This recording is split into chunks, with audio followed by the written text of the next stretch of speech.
আসসালামু আলাইকুম।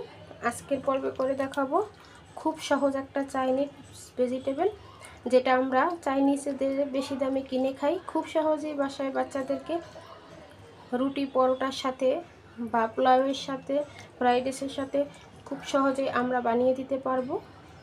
এখন তো সবজির সিজন না, তারপরও আপনারা হাতের কাছে যেই সবজি থাকে সেটা দিয়ে খুব সহজে বানিয়ে দিতে পারবেন। আমি তো আজকে শুধু 2টা সবজি দিয়েই বাচ্চাদেরকে এই ভেজিটেবলটা বানিয়ে দেব, গাজর আর পেঁপে। আর যদি হাতের কাছে ক্যাপসিকাম থাকে তাহলে তো আরও ভালো হয়। সহজ রেসিপিতেই 2টা সবজি দিয়ে আজকে আমি এই ভেজিটেবলটা আপনাদেরকে করে দেখাবো, আশা করি ভালো লাগবে। ভেজিটেবলটা রান্না করব, এখানে আমি 2 টেবিল চামচ তেল দিয়ে দিব, বেশি তেল দেব না। আপনারা চাইলে এখানে বাটারটাও দিতে পারেন। এখন দিয়ে দেব রসুন কুচি। এখানে প্রায় বড় সাইজের 3 কোয়া রসুন আমি খুব ভালো করে কুচি করে নিয়েছি। দিয়ে দিব আমি মুরগির মাংস, ছোলির যে মাংসটা আছে সেটা দিয়ে দিলাম। দিয়ে দিব 1/2 টেবিল চামচ লবণ, গোলমরিচের গুঁড়া দিয়ে দিলাম 1/2 টেবিল চামচ। দিয়ে এখন মাংসটাকে একটু ভালো করে ভেজে নেব। এখন দিয়ে দিব সবজি। এখানে আমি গাজর দিয়ে দিলাম, বড় সাইজের একটা গাজর নিয়েছি। আজকে আমি 2 পদ সবজি দিয়েই কিন্তু ভেজিটেবলটা বানাবো, গাজর আর পেঁপে দিয়ে বানাবো। এখানে নিয়েছি আমি একটা পেঁপে। সবজিগুলো দিয়ে একটু নেড়ে চেড়ে এটাকে আমি ঢাকনা দিয়ে একটু কষিয়ে নিব, কারণ আমি সবজিগুলো সেদ্ধ করে নিইনি।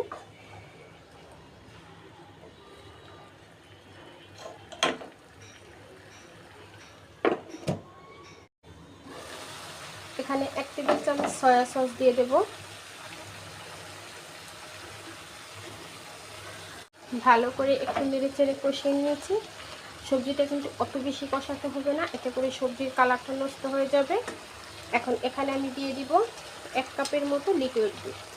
আপনারা চাইলে এখানে পানিটাও দিতে পারেন, তবে আমি দুধটা দিলাম, এতে করে খেতে ভালো লাগবে। এখানে চাইলে আপনারা টেস্টিং সল্টটা দিতে পারেন, তবে আমি টেস্টিং সল্টটা দেবো না, আমার হাতের কাছে নেই, তাই আমি চিনি দিয়ে দিলাম 1/2 টেবিল চামচ। দিয়ে এখন এটাকে ঢাকা দিয়ে 2-3 মিনিট একটু রান্না করব। দিয়ে দিব 2টা কাঁচামরিচকে আমি মাঝখান থেকে ছোট ছোট টুকরো করে দিয়েছি, আর পেঁয়াজের কলি দিয়েছি, দেখতে পাচ্ছেন। এটা কিন্তু রান্নাটা শেষের দিকে, এর থেকে বেশি রান্না করা যাবে না। সবজিটা কিন্তু সেদ্ধ হয়ে গেছে, তবে সবজিটার কালারটা যাতে খুব ভালো সুন্দর থাকে সেজন্য এটাকে ঢাকনা দিয়ে না ঢেকে এভাবে করে রান্না করবেন, এতে করে সবজির কালারটা খুব সুন্দর থাকবে। পর্যায়ে রান্নাটা কমপ্লিট হয়ে গেছে, সবজিগুলো খুব ভালো করে সেদ্ধ হয়ে গেছে। এখন আমি এখানে 2 টেবিল চামচ কর্নফ্লাওয়ার পানিতে ভিজিয়ে খুব ভালো করে নেড়ে চেড়ে দিয়ে দেব।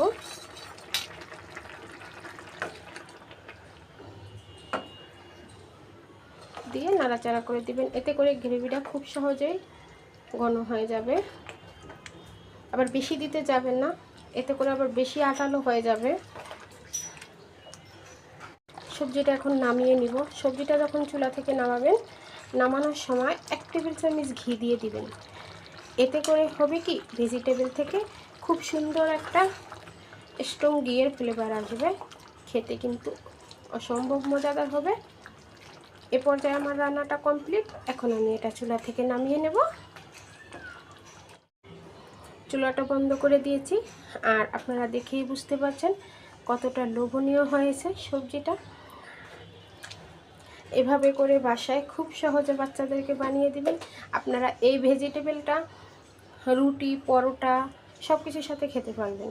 পোলাওয়ের সাথে তো অসম্ভব মজাদার, আর ফ্রাইড রাইসের সাথে খেতে তো কোনো কথাই নেই। এভাবে করে বাসায় বাচ্চাদেরকে বানিয়ে দিবেন, বাচ্চা কেন পরিবারের সবাই খেতে খুব পছন্দ করবে। তাহলে আজকে এই পর্যন্তই। আল্লাহ হাফেজ।